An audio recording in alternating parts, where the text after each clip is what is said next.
네, 예고해드린 대로 김흥중 전 대외경제정책연구원장 만나보겠습니다. 안녕하세요. 네, 안녕하세요. 네, 네, 반갑습니다. 네, 자, 미국 트럼프 대통령 스위스 다보스 포럼에 참석해서 어젯밤 연설을 했습니다. 네.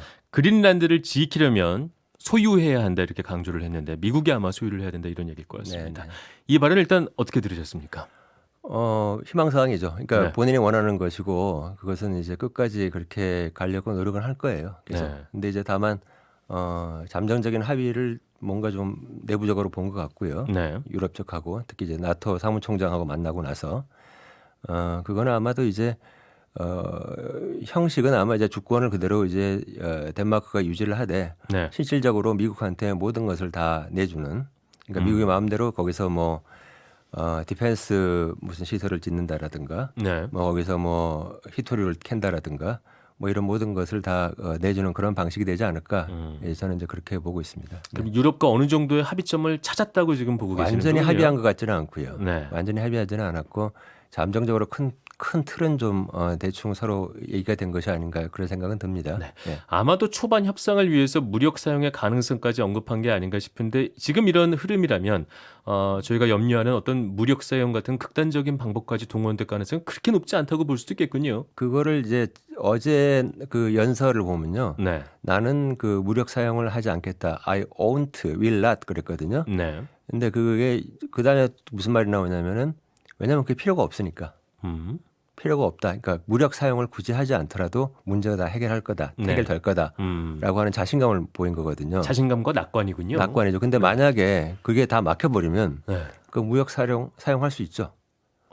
오히려 그게 막히면 지금의 자신감이 약간 떨어지고 네. 내 마음대로 잘 안 되는 국면으로 가게 되면 내가 무력은 사용 안 할게. 안 네. 할 거야. 왜냐하면 할 필요 없거든. 네. 뭐 너희들 어차피 나하고 합의할 거잖아. 네. 그러니까 그냥 뭐 그래 그러니까 무력 사용 안 할게. 약간 좀 그런 뉘앙스죠. 네. 어쨌든 조금 더 지켜봐야 되는 문제군요. 그린란드를 탐하고 있다는 건 분명한 사실일 테니까 말이죠. 끝까지 아마 뭐 만약에 이제 트럼프 대통령 임기가 없이 앞으로 20년을 더 집권한다면 뭐 그린란드는 미국 영토 완전한 100% 영토가 될 것이다. 뭐 이렇게 우리가 예상할 수는 있겠죠. 네, 네. 알겠습니다. 이제 나토 사무총장과 회담을 했고 아까 말씀하신 네. 약간의 협상의 국면에 들어간 것 같고 그러면서 이제 그린란드에 병력을 파병했던 유럽 8개 나라에 관세 10% 부과하겠다고 했는데 그거 부과하지 않겠다고 얘기를 부과하지 했습니다. 않겠다 했죠. 예, 예. 그러니까 협상은 시작됐는데 그렇다면 나토 측과 미국 측은 아까 말씀 주신 실제 그 덴마크령이 변하진 않지만 미국에게 뭔가 많이 줘야 될 거 아닙니까? 어떤 것들을 생각해 볼 수 있을까요? 그러니까 이제 이거를 이제 아마 트럼프 대통령 측은 1단계라고 생각할 것이고 네. 유럽 측은 이걸로 합의를 봤다라고 생각하겠죠. 예. 그래서 근데 그 1단계를 하는 것은 뭐냐면 네. 흔히 나오는 얘기죠. 뭐 히토류라든가 그런 광물 탐사권을 마음대로 가진다라든가. 네. 그다음에 지금 여기 나오는 뭐 거기에 통행권이라든가 교통 관련된 문제. 그다음에 이제 그 디펜스 관련된 미군 기지 사용권 문제. 네. 뭐 이런 것을 다 하게 될 것 같고요. 네. 아마도 트럼프 대통령은 앞으로 이제 그 만약 광물을 채굴하게 되면 거기 수익이 나지 않겠습니까? 그렇죠. 그러면은 그거의 일부를 아마 이제 그린란드 주민들한테 네. 이제 배분하는 거죠. 일부를 아주 뭐 얼마 안 될 겁니다. 왜냐하면 뭐 인구 5만 6천 명밖에 안 되니까. 네. 예, 그래서 그렇게 하고 다만 덴마크에 대해서는 좀 약간 좀 쿨하게 좀 이렇게 별로 챙기지는 않고 이제 이런 방식으로 나가서 계속 환심을 사는 방식으로 해서 네. 결국은 그것이 이제 덴마크를 이제 저 그린란드를 자연스럽게 독립을 시켜가지고 그다음 2단계를 한번 생각해보는 뭐 이런 이제 시간 끌기와 환심 사기 뭐 이렇게 나갈 것 같습니다. 네. 그러니까 일단 그린란드를 덴마크로부터 떨어지게 한 다음에 미국의 네네. 영향을 점차 네. 증가시키는 방향으로 간다는 건데. 지금 단기적으로는 굉장히 반대하고 있잖아요. 지금 네. 그린란드 5만 6천 명 되는 그린란드 주민의 한 8, 90%가 전부 다 이누이트족이거든요. 그렇죠. 덴마크 사람이 아니에요. 네. 이누이트족인데 그 사람들이 현재는 불안하니까 강력히 반대를 하고 있지만 네. 그래도 다 이제 우리가 앞으로 시간을 두고 이렇게 신뢰를 쌓아나가면 되겠다. 라고 판단을 하지 않을까 이렇게 봅니다. 근데 또 어디서 보니까 이누이트들은 사실 덴마크인으로서의 정체성도 없다는 얘기를 들었는데 그렇다면 미국 입장에서는 한번 해볼 만한 게임이다 이렇게 생각할 수 있겠군요. 시간을 두고 보면 그렇게 할 수 있다. 네. 그렇게 볼 수 있죠. 이 그린란드 주민들은 불안하죠. 불안하죠. 어떻게 될지 모르니까. 덴마크는 네. 그리고 뭐 고도의 전 세계에서 가장 복지가 잘 돼 있는 나라고. 그렇죠. 예, 그리고 반면에 미국은 뭐 우리가 여러 가지 얘기를 듣고 있지 않습니까? 네. 근데 이제 한 가지 언론에 잘 안 나오는 게 뭐냐면 지금 현재 알래스카를 보면요. 네. 알래스카의 미국 시민권자로서 알래스카의 주민등록을 두고 있으면은 거기 살고 있으면요. 기본소득이 나와요. 네. 예, 지금 계속 기본소득을 주고 있어요. 음. 알래스카는 현재. 그게 어디서 나오냐면은 거기서 나오는 막대한 그 석유와 천연가스 뭐 이런 거에 대한 수익의 일부를 이제 그 주가 이제 거기 기업들한테 그 일부를 갖다가 전부 다 이렇게 주민들한테 배분해라. 이렇게 처음에 계약을 그렇게 맺었기 때문에 지금 뭐 상당한 양을 매달 이렇게 주고 있습니다. 이제 이러한 방식이 있기 때문에 결국은 사실은 알래스카보다 더 이제 이 그린란드 같은 경우는 광물 채굴하고 나서의 어떤 수익 부분을 쉽게 줄 수가 있는 부분이죠. 규모가 작으니까. 네네. 그래서 앞으로 향후 이런 부분에 대해서는 충분히 자신감이 있는 거 아닌가 미국 측에서는 네. 환심을 살 수 있는 부분이. 그리고 미국이 그동안에 저 과거에 보면은 이제 그 땅을 많이 넓혀왔는데 어떨 때는 빼앗기도 하고 어떨 때는 돈 주고 사기도 하고 어떨 때는 돈 주고 샀는데 거의 헐값으로 사기도 하고 이런 여러 가지 경우가 되게 많습니다. 네. 루이지애나 병합한 거라든가 그다음에 뭐 버진 아일랜드를 어떻게 그 버진 아일랜드 또 그 덴마크한테 샀어요.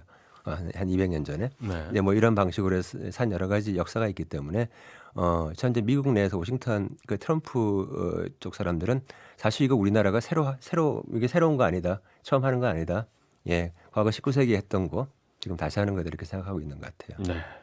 이게 어찌 보자면 나토 안에서 이제 미국과 나토의 유럽 국가들 간의 갈등이 지금 격화되고 있는 것인데 궁금한 것은 그렇다면 이제 유럽 국가들이 과연 미국의 행동을 제어할 만한 힘이 있는 것인가 이에 대해서 현실적으로 유럽 국가들에 쓸 수 있는 카드가 별로 없다라는 얘기도 나오고 있고 또 반면에 이번에 최근에 미국과의 무역 협정 승인 절차를 무기한 보류하겠다라는 압박을 넣기도 했었고요. 유럽 국가들에서는 그 서로 간의 힘싸움의 대결 양상은 어디로 갈 것이라고 예상을 하십니까? 일단 유럽이 불리한 건 맞죠. 네. 트럼프 대통령은 상대방의 카드가 몇 개나 갖고 있는 걸 가지고 항상 판단을 하잖아요. 카드가 네. 많으면은 협상을 하죠. 그리고 상당히 그 저자세로 가죠. 예를 들어 중국이라든가 뭐 러시아라든가 상대방의 카드가 많을 경우에 예, 그리고 카드가 없으면 이제 막대하는 건데 한국 같은 경우는 카드가 꽤 있어요. 네. 트럼프가 보기에는 기술도 있고 여러 가지 자기 그렇죠. 필요한 기술이 그러니까 이제 이렇게 우리가 버틸 수 있는 것이고요. 유럽은 사실은 카드가 많은데 카드가 많아서 그동안에 계속 그 트랜스애틀란틱 그러니까 대서양 양쪽에서 계속 통상 분쟁이 계속 있었어요. 네. 우리가 잘 모릅니다만은 근데 이 전쟁이 모든 걸 바꿔놨습니다. 우크라이나 전쟁이. 러시아와 우크라이나의 러시아와 전쟁이죠. 우크라이나 전쟁 때문에 그거는 이제 유럽으로서 용납할 수 없는 전쟁이고 이것을 한번 양보를 하게 되면 그다음에 계속 안보 불안이 있기 때문에 결국 근데 안보가 가장 취약한 부분이고 유럽이 네. 그러다 보니까 미국이 절대적으로 의존할 수밖에 없는 상황이고 바로 이것 때문에 굉장히 어려운데 지금 유럽이 보면 지금 말씀하신 그 엔티 코어션 인스트루먼트로 해서 이제 ACI라고 하죠. 그거는 뭐냐면요. 통상 보복을 하는 건데 모든 네. 수단을 다 쓰는 겁니다. 근데 네. 이게 말하자면 경제 통상 분야의 나토 같은 거예요. 네. 나토 그 5조에 보면 어떻게 나옵니까? 어느 한 국가가 침공받으면 자동적으로 다 같이 공격하게 돼 있잖아요. 이것도 마찬가지로 사실 이게 처음에 시작이 된 것은 중국 때문에 시작이 됐어요. 네. 리투아니아와 중국 간에 분쟁이 있었습니다. 네. 리투아니아가 대만 대표부를 만들었는데 거기에 타이완이즈 이런 말을 썼기 때문에 그래서 중국이 이제 그거에 대해서 보복을 하니까 이거는 아닌 것 같다. 이거는 단일 시장, EU 단일 시장을 공격하는 것이기 때문에 이렇게 해서는 안 된다 해가지고 이제 그런 그 법을 만들어서 2023년도에 만들어 놨거든요. 네. 이거는 굉장히 강력한 법입니다. 굉장히 강력해요. 그러니까 통상 보복을 굉장히 강력하게 할 수 있는 수단인데 그렇게 해서 미국에 대해서 보복을 하게 되면 근데 문제는 뭐냐면 유럽도 많이 다치죠. 그럴 수밖에 없겠죠. 예, 다치죠. 그래서 사실은 저는 이제 그 얘기가 언론에 많이 나오는데 그거보다 더 유럽이 더 쉽게 조금 덜 다치면서 할 수 있는 것은 결국 미국 채권 파는 거예요. 채권을 파는 것이다. 채권을- 덴마크가 또 팔겠다고 얘기도 했지 덴마크 않습니까? 팔겠다고 그렇죠? 이미 얘기했는데, 네. 그러니까 덴마크 지금 현재 EU 국가들이 미국 채권을 어마어마하게 많이 갖고 있는데 그 중에서 이걸 전부 다 판다는 얘기는 아니고 네. 일부만 슬금슬금 팔기 시작하는 모습을 보이는 거죠. 그 정도만 돼도 미국에서는 채권 이자율이 올라가고, 충격을 받을 수가 가죠. 있는 것인가요? 장기 채권 이자율이 올라가니까 장기 이자율이 올라갈 것이고 네. 이자율이 올라가게 되면 지금 이자율이 올라가는 것은 지금 트럼프 정부에서 가장 예민하게 보는 거예요. 네. 이자율이 올라가면 안 돼요. 왜? 이제 그렇게 되면 지금 미국 정부 부채가 엄청난데 지금 그거 38조 넘었죠. 그러니까 38조 달러입니다. 달러가 넘었어요. 그렇게 넘었는데 그 이자가 그냥 뭐 엄청나게 올라갑니다. 그 내야 될 이자가. 그래서 채권 시장을 계속 불안정하게 채권 이자를 계속 높은 수준으로 만들기 위해서 차근차근 팔면서 중국같이 조용히 팔지 않고 공개적으로 파는 거죠. 야, 우리 이번에 한 5% 팔았어. 이번에 또 한 5% 더 팔게. 뭐 이런 식으로 나가는 거죠. 이렇게 하면은 그렇게 팔므로 해가지고 유럽도 손해를 보죠. 왜? 갖고 있던 채권, 미국 채권의 가격이 떨어진 그렇죠. 채로 파는 거예요. 그러나 그렇게 해서 보면은 얻는 타격감은 통상 분쟁보다 더 클 것 같아요. 네. 미국이 받는 것은. 그래서 채권 파는 것이 가장 큰 유효한 수단이다. 저는 그렇게 보고 있습니다. 그래서 이것까지 생각을 충분히 하고 있는 것이고 이번에 덴마크가 그렇게 얘기한 것은 바로 미국의 트럼프 정부의 가장 아픈 부분을 이제 건드린 것이죠. 아, 그럼 우리 채권 팔 거야? 근데 뭐 덴마크가 덴마크 채권 얼마나 갖고 있는데 근데 덴마크만 있는 게 아니죠. 유럽 다른 EU가 국가들까지 있죠. EU까지 다 있으니까 이제 그렇게 되는 것이고 사실은 EU가 이 그린란드 문제에 대해서 사실은 좀 당사자는 아니에요. 사실은 원래 왜냐하면 그린란드 덴마크는 EU 회원국가이지만 그린란드는 EU가 아니에요. 그렇죠. 아니죠. 예, 아니 덴마크 영이니까 영이죠. 영이니까 네. EU 국가일 수도 있는데 네. 제외돼 있었어요. 그렇죠. 왜냐하면 그린란드 주민들이 그걸 거부했기 때문에. 네. 예, 그래서 이제 거부해서 이렇게 밖에 나와 있고, 그다음에 영국도 나가 있고, 아이슬란드도 EU 국가 아니고 이렇기 때문에 가장 그 중에 당사자를 할 수 있는 지금 보세요, 그린란드, 노르웨이, 영국, 아이슬란드 그 근처에 있는 모든 나라들은 다 EU 국가가 아니죠. 네. 예, 그렇지만 그럼에도 불구하고 EU가 지금 굉장히 안팎으로 공격을 받고 있기 때문에 바로 EU의 현재 북방 확장을 지금 생각을 하고 있거든요. 그렇죠. 아이슬란드를 지금 EU에 좀 가입시키려고 그러고 있어요. 이런 상황에서 그린란드를 내주게 되면은 EU로서는 굉장히 큰 타격이 됩니다. 예, 그래서 영국과 함께 이번에 공동 보조를 맞추는 것이죠. 근데 이런 얘기를 나누다 보면 근원적인 좀 궁금증이 생기게 됩니다.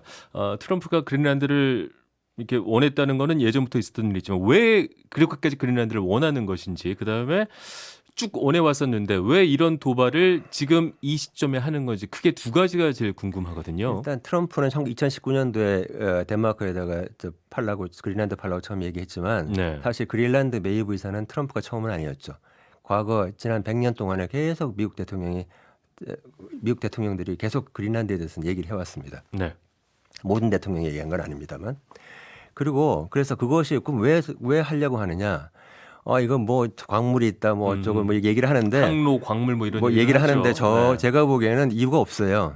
이유가 없다. 이유가 없어요. 이유가 없기 때문에 계속 갑니다. 그게 무슨 얘기냐? 제가 이유가 없다는 말은 뭐 진짜 이유가 찾으면 아무것도 없다는 게 아니라 네. 이게 다 굳이 이제 얘기를 하는데 네. 자, 1867년도에 미국이 바로 남북전쟁 끝나자마자 러시아로부터 그 알래스카를 샀습니다. 네. 720만 불에. 지금으로 치면 우리나라 돈으로 한 2조 원쯤 돼요. 굉장히 싸게 샀죠. 근데 그럼 그때 무슨 거기 기후 변화 생각했습니까? 거기 항로 생각해 아무도 생각 안 했거든요. 그냥 사는 거예요. 제국주의가 땅을 영토를 넓히는 것은요. 그냥 맹목적으로 넓히는 겁니다. 그냥 제국주의의 본능인 거죠. 예, 본능이에요. 그리고 제국주의 본능이에요. 그러니까 영토를 그냥 넓히는 거예요. 네. 영토 넓히면 어쨌든 이건 우리한테 도움이 되겠지라고 길게 생각- 봐서. 예, 네. 길게 봐서 도움이 되겠지 하고 또 중요한 건 뭐냐면요. 모든 나라의 모든 국민들이 자기 나라 영토 넓어지는 것에 대해서 반대하는 사람이 없어요. 싫어할 사람은 없겠죠. 없어요. 네. 뭐 있으면 좋을 것 같아. 뭐 얼음덩어리인데 얼음덩어리라도 좋지. 뭐 땅이 우리 땅이 있으면 좋지. 예를 들어 어느 나라에서 만약에 우리 저 남극 땅 저거 다 우리 거야 그러면 싫어하는 국민들이 아무도 없거든요. 네. 그래서 국내 반대도 별로 없습니다. 어느 나라나 다 그래요. 그래서 이유가 없어요 사실은. 자꾸 이유를 따지는데 이유 없는 거예요. 없고 그리고 나서 이제 이제 자기 땅이 되면 네. 이거 우주전에서도 우리가 유리하고 이거 보니까 뭐 항로에서도 유리하고 그리고 자원도 있고. 있고 네. 뭐 여러 가지가 많이 있겠구나. 이제 그 다음에 생각하는 거예요. 그다음에 북극권 우리 앞으로 개발하는데 그러니까 작년에 기억하시겠습니다만 푸틴과 트럼프가 어디서 만났습니까? 알래스카에서 만났어요. 네. 그래서 전체 모든 회의 시간 중에서 우크라이나 전쟁에 대해서 얘기한 거는 반도 안 돼요. 딴 얘기를 했어요. 딴 얘기를 더 많이 했어요. 근데 그게 밖으로 안 드러나고 있어요. 알려지지가 않았다. 알려지지 않았어요. 네. 지금 러시아도 그렇고 미국도 그렇고 지금 현재 가장 생각하고 있는 건 북극권인데 네. 북극권은 우리 둘이서 서로 얘기하자는 거예요. 둘이서 어, 서로 협의하자는 거예요. 어찌 보자면 미국이 전통적인 동맹국들인 유럽 국가들을 빼놓고 이거는 강대국끼리 우리끼리 하자 그러는데 지금 할게, 현재 그걸 이런 거군요. 가장 방해하고 있는 게 다자 협의체가 있어요. 북극 이사회예요. 북극 이사회는 현재 정회원이 8개 국가입니다. 네. 미국하고 러시아뿐만 아니라 캐나다도 있고요. 그다음에 나머지 5개 국가는 전부 유럽 국가예요. 지금 우리가 아이슬란드라든가 노르웨이, 뭐 핀란드, 스웨덴, 그다음에 뭐 다 이런 나라들이거든요. 트럼프 입장에서 골치 아파요. 그냥 둘이서 그냥 얘기하면 되는 거지 북극권에. 그러면 그렇게 하려면은 결국은 그린란드를 갖고 있어야 되죠. 네. 그린란드 갖고 있고 이러면은 결국 러시아 입장에서는 이 북극권을 얘기하는데 미국이 가장 강대국뿐만 아니라 거기에 존재감이 가장 크기 때문에 거기에 가면 우리 얘기하면 되겠다 이렇게 생각이 되니까 서로 북극권을 양쪽으로 우리 서로 양분합시다. 뭐 이렇게 얘기가 되는 거죠. 그래서 이번에도 러시아도 이제 원래 뭐 그린란드가 덴마크 땅은 아니었다 이런 얘기를 하더군요. 묘하게. 러시아 입장에서 또 좀 잘 얘기 안 나오는 게 뭐가 있냐면 러시아 네. 입장에서 보면요. 북극 이사회에서 8개 네. 정회원국인데 7개가 다 나토 회원국이에요. 네. 자기 빼놓고. 이번에 스웨덴하고 핀란드가 전쟁 이후에 들어가는 바람에 네. 8개 국가 중에서 7개가 나토 회원국이 됐어요. 그래서 북극 이사회에서 나 빠질래 막 이런 식의 좀 얘기를 하고 있거든요. 실제로 그 바렌츠해라고 있는데 바렌츠해 그 협력 기구에서는 빠졌어요. 네. 2023년에 그건 군사와 경제 관련된 건데 그건 빠졌습니다. 빠졌는데 여기 북극 이사회에서는 빠지지는 않았지만 지금 사실상 활동이 거의 정지돼 있는 상황인데 그럼 이런 상황에서 이게 다자 협력이니까 네. 초강대국은 다자를 싫어합니다. 그렇죠. 예, 그러니까 그냥 나는 그 진짜 그 실질적으로 나하고 센 놈끼리 얘기하자 뭐 이런 거죠. 그렇죠. 네. 그렇게 해서 결국은 미국과 둘이 얘기하면 되는 거니까 그래야 뭐 그린란드 갔든지 말든지 그건 나는 거기까지는 안 하니까 그 거기 좀 통을 시키고 와. 네. 거기다 정리하고 오면 그래서 그냥 우리 둘이 얘기하자. 얘기하면 되자. 얘기하자는 거예요. 그러니까 그런 면에서 봤을 때 유럽은 계속 걸거치는 거예요. 그러니까 트럼프가 이걸 하려도 걸거치고 유엔에 가서도 뭐 하려고 그래도 걸거치고 이게 계속 걸거치니까 아주 짜증이 나는 거죠. 네.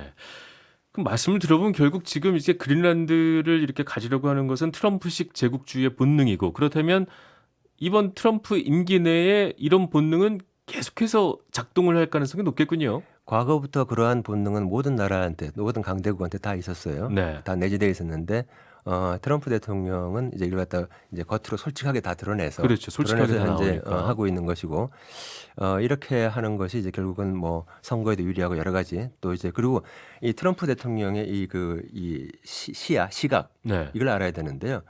이분은 100년, 200년을 항상 생각하는 분이에요. 이게 그냥 한두 해 이거 뭐 어떻게 하자 이게 아니에요. 100년, 200년에 걸쳐서 미국에서 가장 위대한 대통령이 누구인가? 나중에 50년, 100년 뒤에 또 했을 때 야, 옛날에 200년 전에 맥킨리 대통령이라고 있었는데 이분이 푸에르토리코와 괌을 갖다가 합병하고 필리핀도 병합하고 하와이도 가져오고 막 이렇게 했어. 그리고 한 150년 뒤에 150년 뒤에 트럼프라는 대통령이 있었는데 이 사람이 세상에 알라스카 그린란드도 갖고 왔고 뭐 어떻게 했어. 자, 이런 것을 해서 아주 위대한 대통령이 되고 싶어 하는 그런 게 있기 때문에 지금 트럼프 정부에서 하고 있는 것을 다른 나라들이나 다른 언론에서 못 따라가는 이유가 네. 과거의 역사에 대해서 이 트럼프 정부에서는 굉장히 잘 알고 있고 공부를 많이 하고 있어요. 네. 예. 그리고 이렇게 영토를 가져가는 것은 자기 세력권을 확장시키는 건데 세력권이라고 흔히 제국주의에서 세력권이라는 단어가 있죠. 전문 용어가 있는데 이 세력권이라는 것에 대해 정확한 이해가 필요한데 네. 세력권은 뭐냐? 거긴 국제법이 통용되지 않는 곳입니다. 네. 자기 마음대로 하는 거예요. 마두로 막 잡아가잖아요. 왜 자기 세력권이니까. 그리고 그다음에 국내법조차도 적용이 안 돼요. 네. 왜? 하고 나서 나중에 추임받으면 되거든. 과거에 그랬어요. 과거에. 자, 그랬기 때문에 지금 서방구에 대해서 미국은 확실하게 세력권이라고는 확실히 계속 주장을 하고 있고 이거에 대해서 다른 나라들이 암묵적으로 다 동의를 하고 있어요. 네. 반면에 러시아라든가 중국은 본인의 세력권을 지금 주장을 하고 있습니다. 인정해달라고 주장하는데 다른 나라가 인정을 안 해주고 있는 거예요. 우크라이나 본인의 세력권을 주장하는데 지금 안 해주고 있으니까 그렇죠. 인정 투쟁하고 있어요. 그다음에 지금 동중국해, 남중국해 이거 우리 세력권이라고 얘기하는데 다른 나라가 인정을 안 하고 있는 거예요. 지금 중국 같은 경우.